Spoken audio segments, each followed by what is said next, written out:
We have already seen how to do the necessary settings for the static files and also the setup for the various templates. All right, so we are now going to move to something different. But before then, I would want us to talk something retro about GitHub, because again, this is an essential tool that we need to appreciate at this stage. Think of a scenario that I want to share with you this code. Okay, at the moment, I'll zip the file and share it with you on WhatsApp, on email, on Telegram, or such platforms, which again is not a very ideal way of sharing code. So at this stage, I bring to your attention something we call GitHub, which again is an essential tool that every developer, whether a pro or a newbie, should appreciate. For one of the reasons that I just shared about sharing your code. So one is that GitHub will be used to control the versions of your application, whereby today you will push a certain version of your code, having done what we have already done up to this stage. Then tomorrow you might need to push something different, and GitHub is able to track the new changes that have happened, and it gives each and every commit a very unique ID. Okay, and using this same ID, you are able to refer to your various versions of your project. All right. So this will just be an introduction to GitHub, just to give you the fundamentals of how to go about using GitHub to push your code online, to clone a repository, and share the same repository link with your colleagues. All right, instead of zipping the code and sharing it with your colleagues. And better still, it also comes in handy when you want to deploy your application. Those platforms that accept GitHub as a way of deployment or gives you a platform to interact with a GitHub repository makes it easy for deployment of your project. All right. Otherwise, without it, you might be required to zip the project and upload it to such platforms. All right. But at the end of this session, we are going to see a platform that requires you to make use of a GitHub to do a deployment. All right. The very first thing that we need to do is we need to create a GitHub account. So I'll open this on an incognito tab. Let me talk of GitHub, just GitHub without mentioning my name. Okay, so in here you can sign up. Okay, that is if at all you don't have an account, and you can use any of the available methods to sign up. All right, so once you have an account, you can sign in now. All right, so you use your username there or the email and the password. All right, so once you have a GitHub account, let me take you to github.com, and in this case I'm already logged in. All right, so this is how your dashboard will look like, but this is after you push some, this is after you create some repositories, create connections, and also do some commits. So this interface will look different if this is your first time. So this is the said dashboard, and in here we are going to directly create a repository that we are going to use to push the current project that we are working on here. All right, so I'll click on this button here. There is this button. Okay, and in here there are quite a number of things that we need to set up. Some are optional and others are mandatory. All right, so again there will be a reference of the owner here. Seeing that I'm already logged in, it will select my username there. All right, then in here we need to set up the repository name. I'll talk of DJ training because I think I already have Django training, so let me work with this particular one. Then for the description, you can add a description here talking about what your project is all about. So I will leave it blank.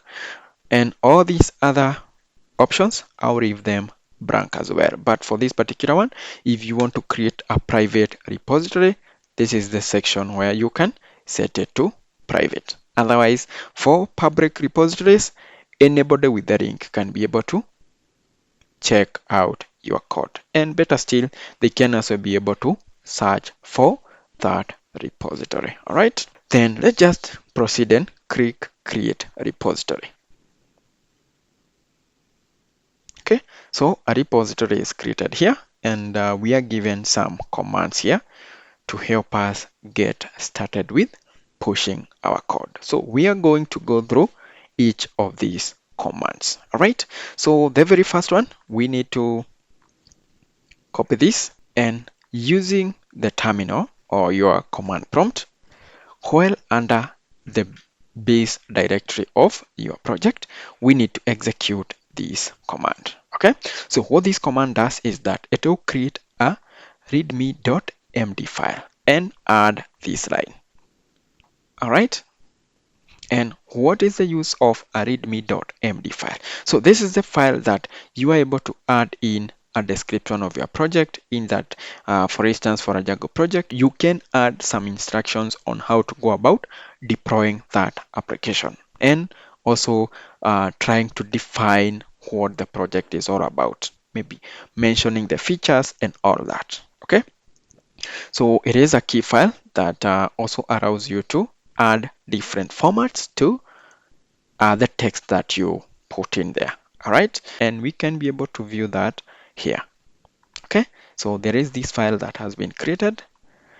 Okay, it was initially existing. That's why we have some double Django training, but this is what we have. So if it is there, it just appends this content as long as you have this double greater than. Otherwise, if it doesn't exist, it will create one and add in that content. Okay, so for now, we are not going to populate it with any instructions here, but for your own good, for your own reference, you can add some information here about the projects that you'll be building in future. And also remember to check through on how to go about applying some of these markdowns. All right.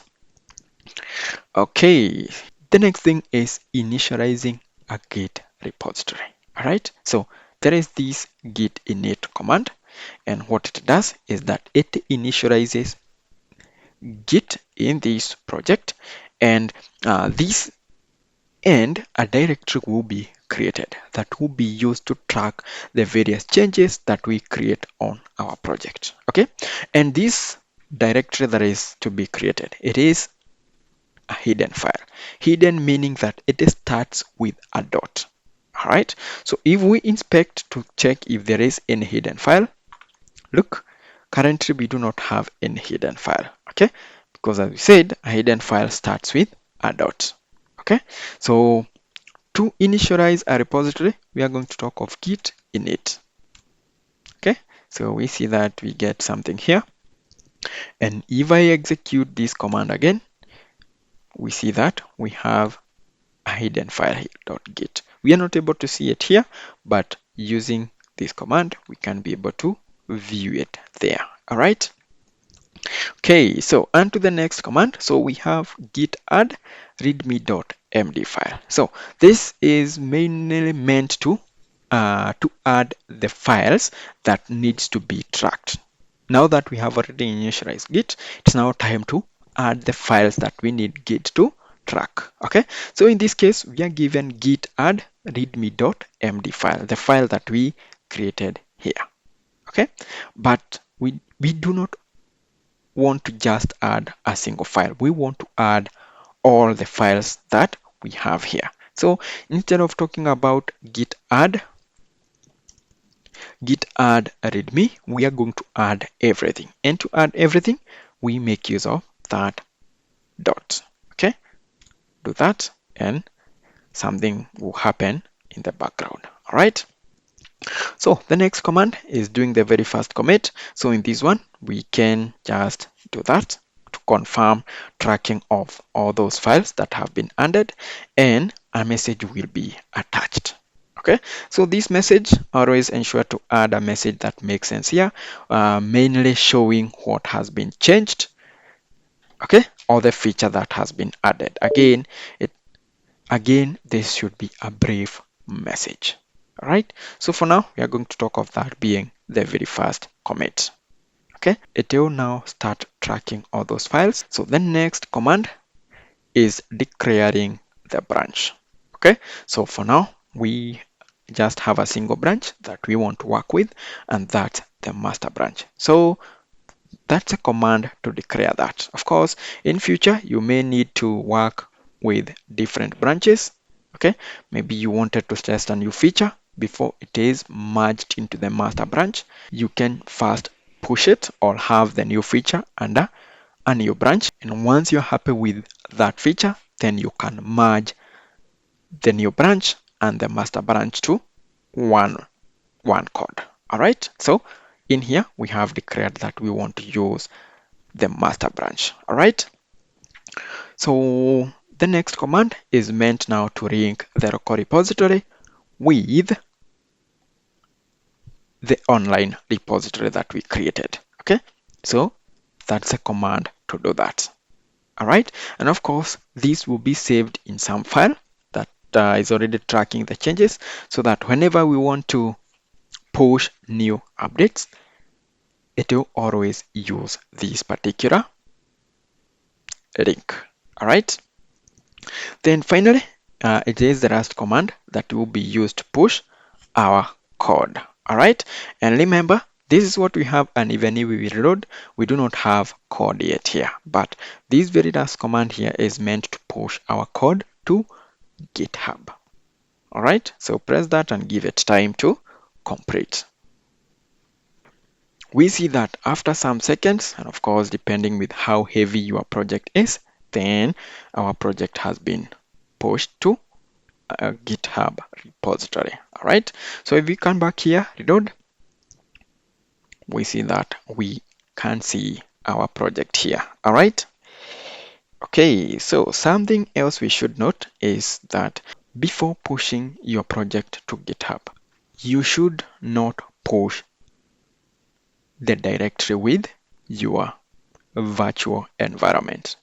Okay, if by any chance your virtual environment is among these files here, then there is another file that you should create called .gitignore, and then mention the name of the directory or the file that you do not want to push to your GitHub. Remember what we said about whenever you want to share your Python code with anyone.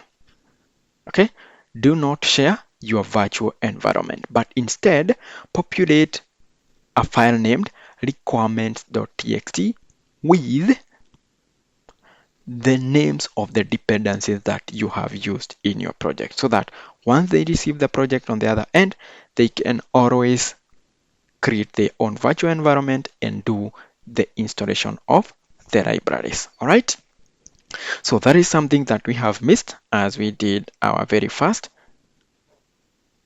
push.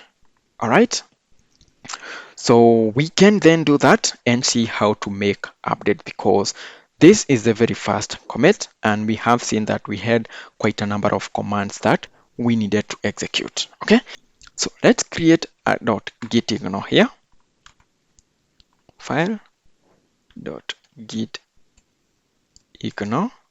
Okay, so this is the file to mention the names of the directories or files that you do not want to push. Okay, again, we can mention v if at all it's there, but in my case, I don't have it.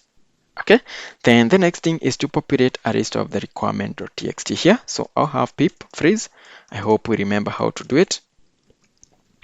Requirements.txt.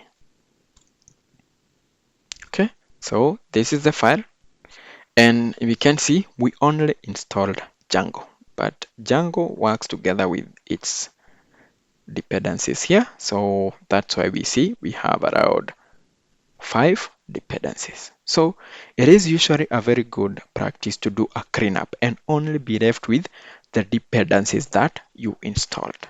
A reason being, some of these child dependencies might cause problems during deployment. Okay, so for now, we are going to leave them as they are. Okay, so if we think of this as an update that we have just done to our code and we want to push some new updates. Okay, we do not need to execute all the other commands. We only need to do this. So the very first thing is adding the files that you now want to track, or those that have received a change. Okay, so in this case, I do not need to mention a file after the other. I can simply add everything. And of course, every other file will be added apart from those that have been added in the .gitignore. Okay, once we do that, the next thing is creating a commit point. Okay, so we are going to talk of git commit. We have a message and we talk of requirements.txt. Press enter. Okay, and then finally we can just do git push, and that will push to the master branch. Okay, so if we come back here to our code, refresh, we can be able to see a requirements.txt here. Okay, this has just been added, and of course git ignore has also been added here. Okay, all right, so that is how to push your project to GitHub and also push an update. Okay, so in case somebody was to share some piece of code with you, they only need to share with you this link. Okay, and once you receive the link, so let me open it on an incognito tab. As long as it is public, you should be able to see the code, and from here you have quite a number of options. One of them is actually downloading the zip file for that project, but that is not so ideal. The ideal one is copying either the HTTPS link or this GitHub CLI. All right, so I'll work with HTTPS, copy, then open your terminal or your command prompt, navigate to the location where you want to clone the new repository. And cloning the repository means you are kind of downloading the repository. All right, so I'll make a directory here. Actually, it should be mkdir test. Okay, so that creates a directory named test. Okay, and this is where I want to clone our repository. So I'll simply talk of clone. That should be git clone. Paste that link there. Press enter and the cloning should begin. So just give it some few seconds.